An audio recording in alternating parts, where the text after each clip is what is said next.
All right, let's move on to issue 4, Weinstein faces justice. The high-profile criminal trial of disgraced Hollywood producer Harvey Weinstein began this week in New York, involving 5 counts against Weinstein for committing predatory sexual assault and rape.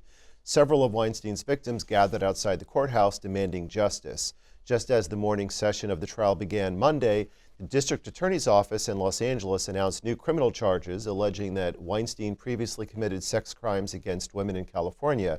Meanwhile, corporate America continued its path along the hashtag #MeToo movement, sparking significant changes in America's working culture. Question: has Weinstein's reckoning with justice changed our cultural and business landscape, or is such talk simply wishful form over substance? Clarence. It's changed things. I think there's a little question about it. It's more than just a punchline now. And a lot of folks, you hear it said by a lot of men, I guess I better be careful about saying anything to women. And I said, no, not anything. Just remember what your mother told you, right. the golden rule, et cetera. It has really gotten to be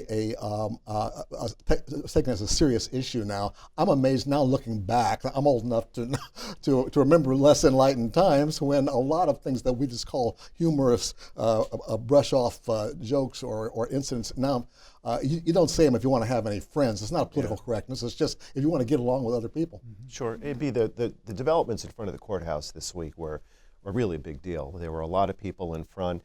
They didn't even know necessarily as they were gathering that there were going to be very significant charges that were going to be announced in Los Angeles.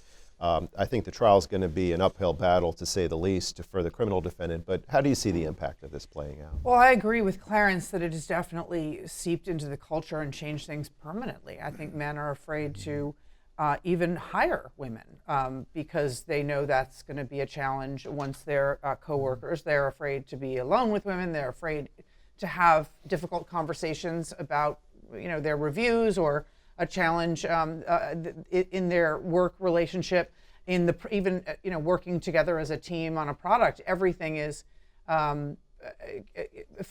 it's fraught with potential peril, I think, for a lot of men.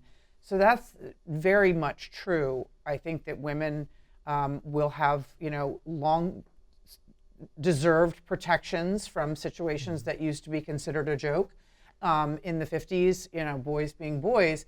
But I was fascinated to see Ronan Farrow tweet that in jury selection, 50 jurors had to be excused because they had read his book, Catch and Kill. Wow. I did not believe that this many months, more than a year later, years later, people would still find this topic so compelling, and I thought that was really telling. Pat, the pivotal week, I think, that really sparked this major change with respect to Weinstein and then gradually in business and in American corporate culture was that week where Ronan Farrow in the New Yorker and the New York Times also had those articles within days of each other.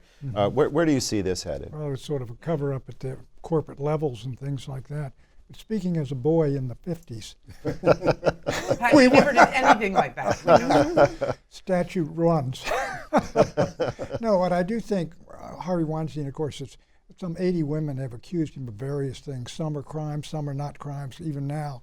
I think it's revealed sort of the rotten underbelly of Hollywood and the media.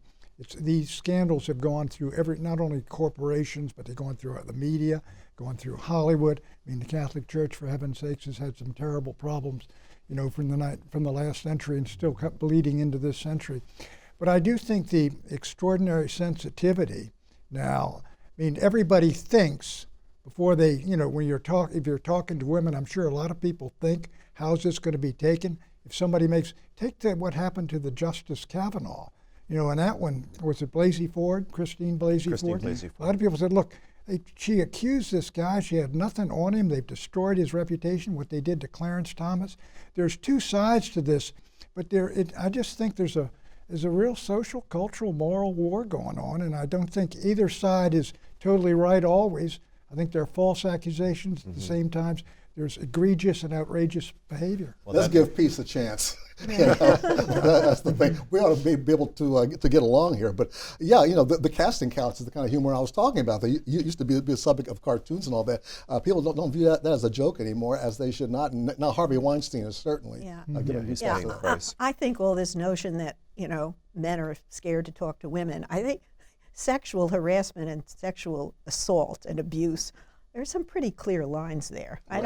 I really don't think that, you know, the genders are at war to that extent that they're afraid of each other in the workplace. But if you divide abuse, which everybody can agree on, from harassment, I mean, The harassment is the gray area. Exactly. Yeah. You get in, Well, you say, what's going on, you know, and so. Well, and it was 1991 in the Anita Hill, Clarence Thomas hearings was the first time that many people heard the term sexual harassment. That's right. And Clarence Thomas is on the Supreme Court 25 or more years later, and Anita Hill has gotten the respect that she deserves for the statements that she made. You know, and also many people feel the justice's reputation has been severely and permanently damaged unjustly.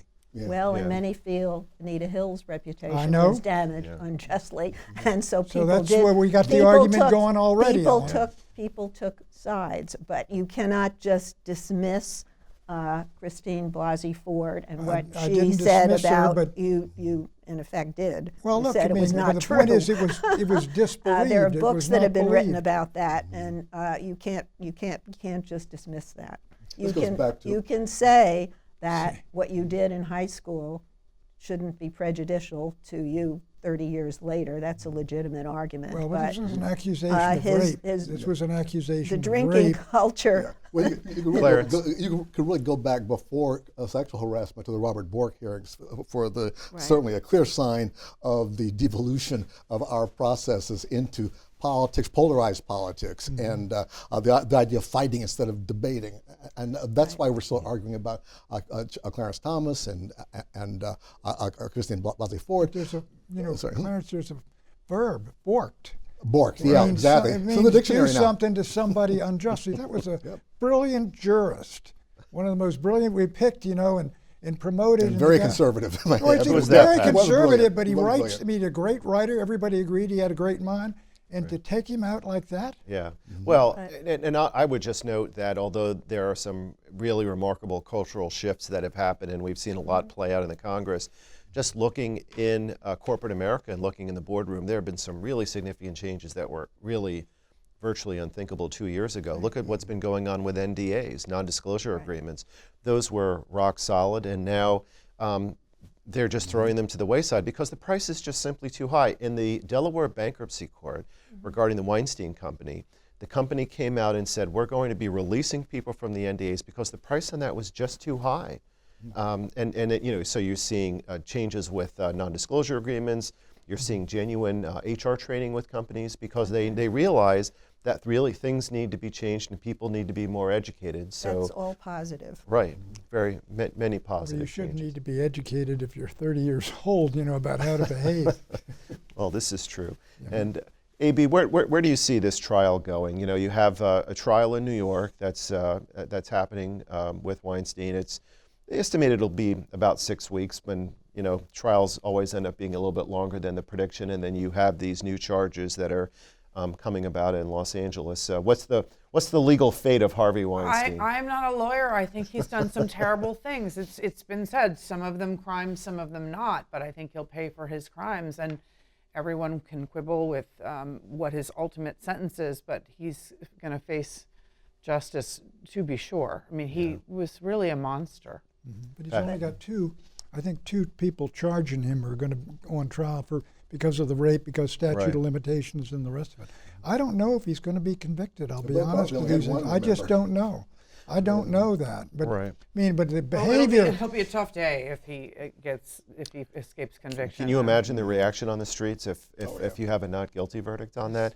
And Pat raises a good point. Just to clarify, there are 2 victims that relate to the 5 criminal counts that are pending in the case, but there are other people that are coming in, including actress Annabella Sciarra, who are going to be loosely characterized character witnesses with respect to the habitual But you got to get them on those two. attack. Those two. Yeah. You got to Right. get believability on those two. And one of the two women is anonymous, and Right. of those 80 women who came forward, many of them in the end didn't want to go through what it would require to testify.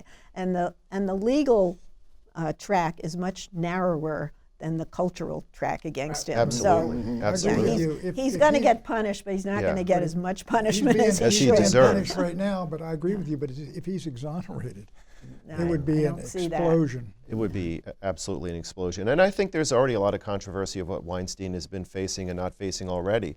If you take a look at the bankruptcy case in Delaware, he has settled through the Weinstein Company's bankruptcy estate nearly all of the sexual harassment cases.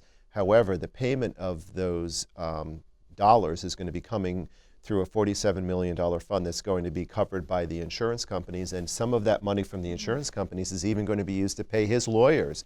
So he's not going to get off the hook, but he hasn't paid a very high price as of yet. That's the rigged system that Paid a fairly high really price is in terms offensive. of reputation, I would say. Right, right.